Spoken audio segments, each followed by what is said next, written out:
Oil giant BP is heading to court in the United States for the second phase of a civil trial over the Deepwater Horizon disaster. 11 workers died when the Deepwater rig exploded in 2010, leading to a massive environmental disaster in the Gulf of Mexico.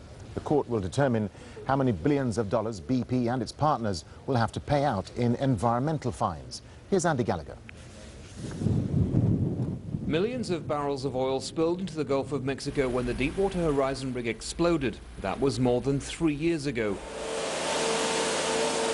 For those who live and work here, the passing of time hasn't made things easier. Shrimpers are still struggling to get decent catches and make good wages. For many, a generations-long tradition is coming to an end. I wanted my kids to do it, and now I just tell them stay in school, and I do whatever I can and stay however many hours on that boat to make sure that don't happen. Make sure they stay in school and don't do this for a living. I was born here. I'm still here, and so is BP. BP's already paid out billions of dollars into a compensation fund following pressure from the Obama administration, but their legal troubles are far from over. On Monday, phase 2 of the civil trial against BP and its partners begins, and key to the judge's findings will be a precise calculation of just how much oil leaked.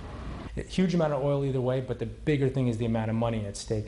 If BP has it wins, in essence, they're looking at about a $2.5 billion fine, whereas if the federal government wins and gets their best day in court, you're talking about a $17 billion fine.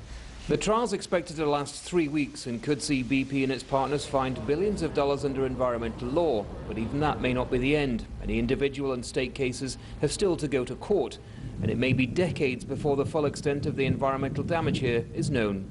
Andy Gallagher, Al Jazeera, Florida. Now, Zimbabwe